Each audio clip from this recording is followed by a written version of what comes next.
तो क्या हो जाएगा देखो CH3 CH2 और यहाँ पर क्या आ गया H, सही है। तो कितना हो जाएगा CH3 CH2 और H मिलकर के CH3 CH3।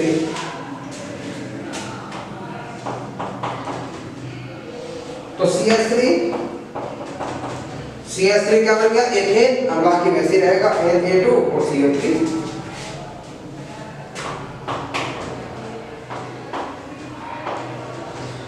तो इसके द्वारा हमने क्या बना दिया, मीथेन भी बना दी और साथ साथ में इसके एथेन भी का निर्माण भी यहाँ पर हमने कर दिया, ठीक है। तो ये क्या था भाई डिकार्बोक्सिलेशन यानी डिकार्बोक्सीकरण द्वारा। इसके अंदर क्या है कि जब किसी कार्बोक्सिलिक अम्ल के सोडियम लवण को सोडा लाइम के साथ गर्म करते हैं तो एल्केन प्राप्त होते हैं। उदाहरण के तौर पर हमने क्या लिया, सबसे पहले क्या लिया यहाँ पर सोडियम एसीटेट। तो सोडियम एसीटेट को सोडा लाइम के साथ गर्म करने पर, ठीक है, मीथेन गैस प्राप्त होती है। तो थ्योरी अगर हम लिखना चाहें तो आराम से लिख सकते हैं। थ्योरी के अंदर थ्योरी में क्या लिखेंगे इसमें कि सोडियम एसीटेट को, जैसे यहाँ पर यहाँ ऊपर वाले की थ्योरी लिखते थे ऐसे लिखते हैं वाला, ठीक है, कि कार्बोक्सिलिक अम्ल के सोडियम लवण को सोडा लाइम के साथ गर्म करने पर एल्केन प्राप्त होते हैं, ठीक है।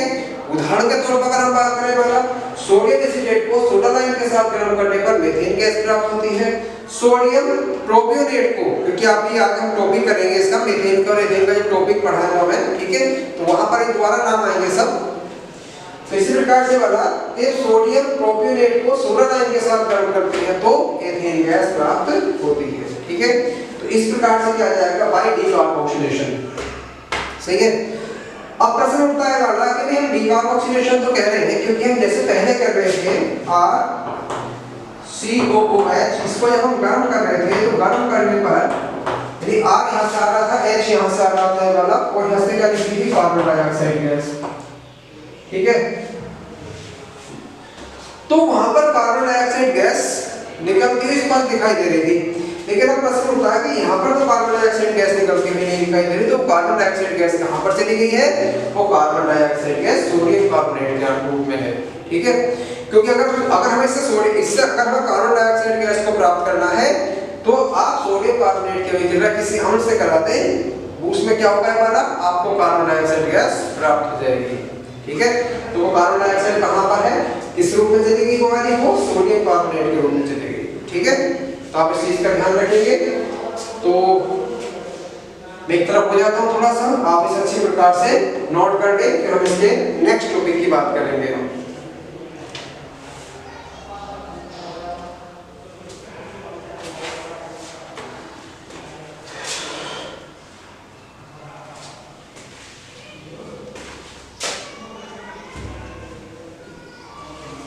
तो मैं समझता हूं कि अभी ये आपने कर लिया होगा,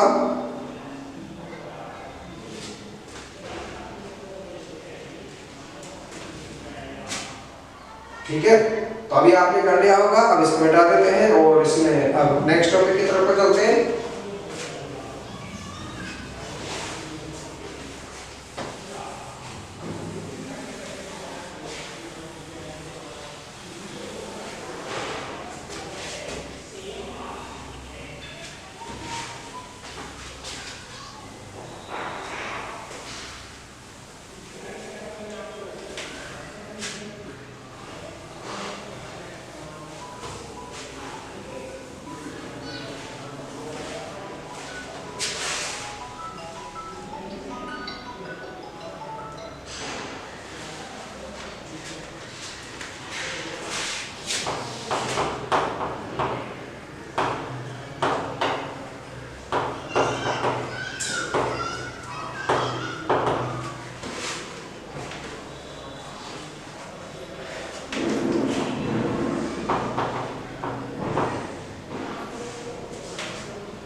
तो यहाँ पर जो विधि आ जाती है अग्नि, वो आ जाती है हमारी कोलबे की विद्युत अपवर्तन विधि।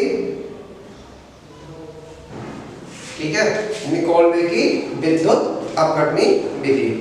अब देखो इस विधि के अंदर क्या होता है, इसमें किसी कार्बोक्सिलिक अम्ल के सोडियम या पोटेशियम लवण के जलीय विलयन का विद्युत अपघटन कराने पर, ठीक है, एनोड पर एल्केन प्राप्त होते हैं। ठीक है, तो आप यहाँ पर अच्छे प्रकार से ध्यान दें कि यहाँ पर क्या होता है, पहला कि जो एनोड होगा उस पर क्या होंगे, एल्केन प्राप्त होंगे, और कैथोड पर क्या हो जाता है, हाइड्रोजन गैस निकल जाती है और NaOH। ठीक है,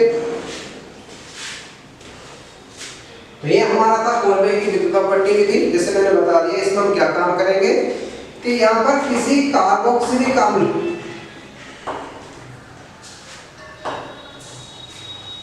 का सोडियम या पोटेशियम लवण यहाँ पर हम ले लेंगे। ठीक है,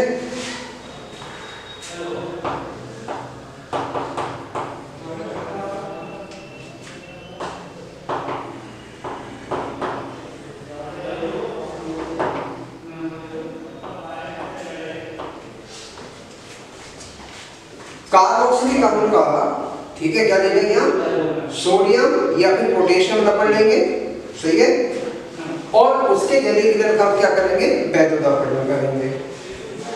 तो हम यहाँ पर 2 ले लेते हैं, यहाँ पर 2, कारण ये बताएंगे वाला क्यों कर रहे हैं, क्योंकि हमारे पास क्या करेंगे, R और R लेंगे यहाँ पर। ठीक है, तो यहाँ पर क्या हो जाएगा, देखो R और R, ठीक है। अब क्या बचा, देखो दोनों R निकल गए हैं, दोनों इलेक्ट्रॉन ग्रुप निकल गए हैं, तो क्या आ गया, यहाँ पर आ गया है वाला। ठीक है, इसके बाद क्या होने वाला, यहाँ पर क्या है, CO2, तो हम यहाँ पर क्या ले लेंगे, CO2। ठीक है, देखिए CO2 के कितने अणु हैं, 2।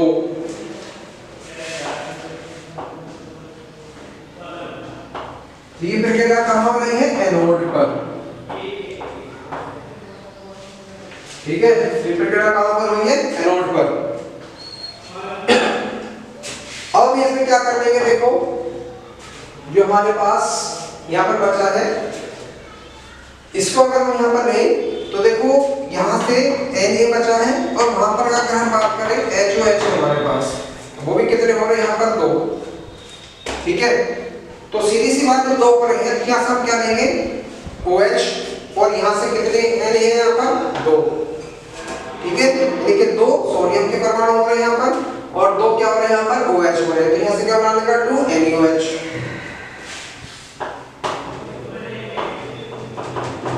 प्लस अब यहाँ की बात देखो, अगर हम जल की बात करें तो ये वाला हिस्सा तो पहले निकल चुका है हमारा, क्योंकि दोनों R तो यहाँ पे, और कार्बन डाइऑक्साइड के 2 अणु थे, वो दोनों के दोनों वहां पर चलेंगे। ठीक है, अब इसके बाद आगे बात हम करते हैं, जिस हमने क्या ले लिया यहाँ पर कि यहाँ पर क्या बचा है, Na बचा है, कितने परमाणु बचे, 2, और वहां पर क्या है, आपका OH है। ठीक है, तो Na ऐसे ले लिया और OH ले लेंगे यहाँ से, तो हमने क्या बना लिया, 2NaOH, और हमारे पास अब बचा क्या, ये हिस्सा बचा, यानी कि H2 बचा। तो हम कहां पर लिखेंगे इसको, यहां पर लिखेंगे H2।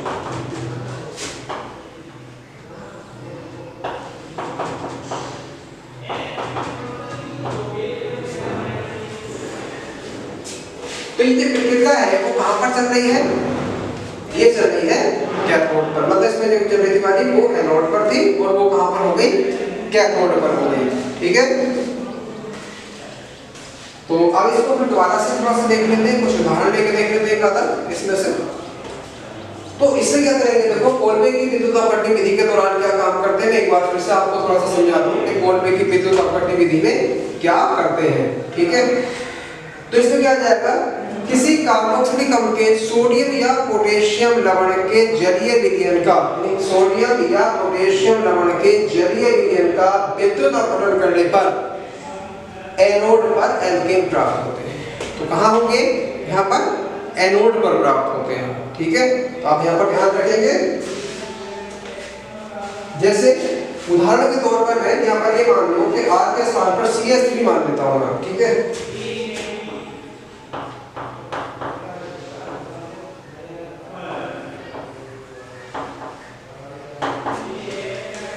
तो हमने क्या ले लिया, यहाँ पर सोडियम एसीटेट का विलयन लिया है, और सोडियम एसीटेट का हम क्या ले रहे हैं, यहाँ पर जलीय विलयन।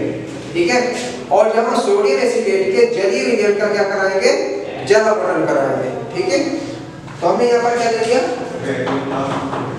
2H2O। सही है। तो सोडियम एसिटेट के जलीय विलयन का अब हम क्या कराएंगे, विद्युत अपघटन।